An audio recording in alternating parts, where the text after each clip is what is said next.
Hello guys and welcome back to Cream with Sadaf. Today I'm going to show you how to make this beautiful, fluffy and tasty coffee crumble cake. Also, don't forget that all of the ingredients and measurements are down in the caption below.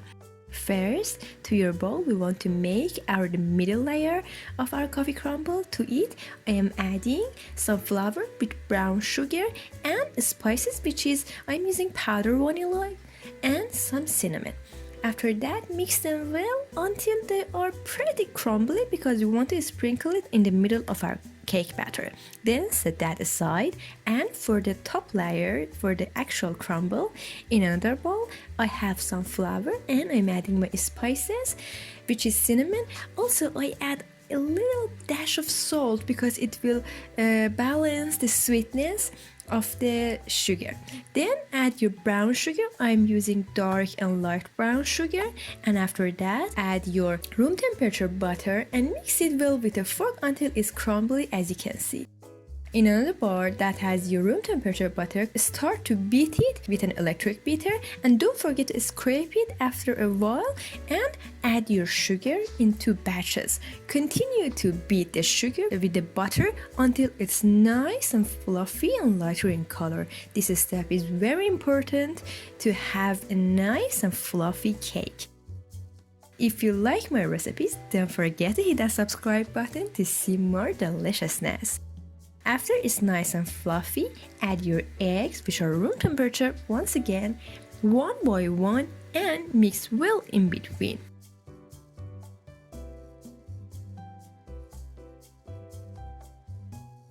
Then add your milk and just give it a quick mix. Don't worry if you see that your batter is all split up and kind of weird and grainy and gritty. Don't worry, that's how it's supposed to be. To your dry ingredients, add your salt, baking powder, baking soda, and give it a quick mix until they are just well incorporated.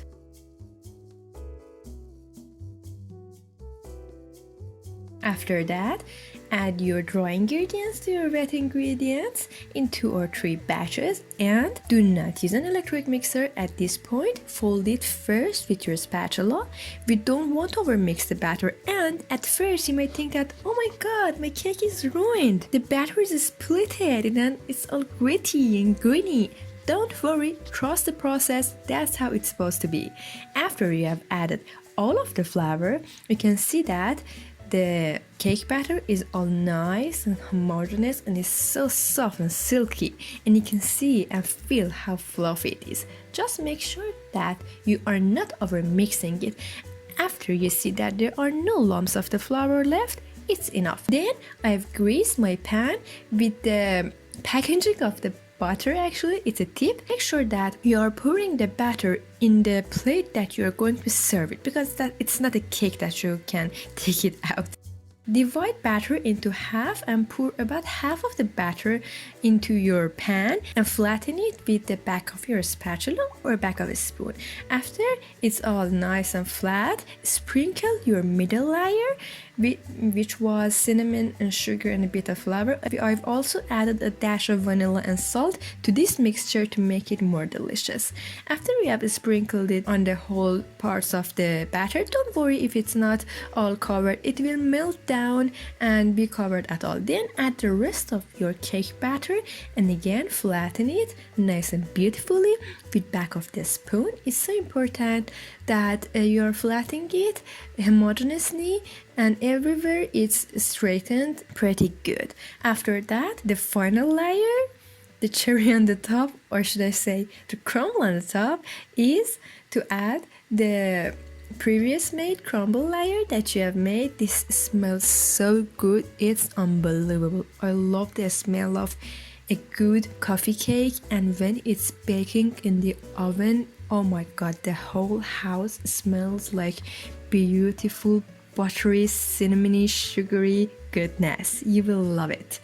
Also, if you like to make more good cakes, don't forget to check out my cake playlist. It has so many good cakes.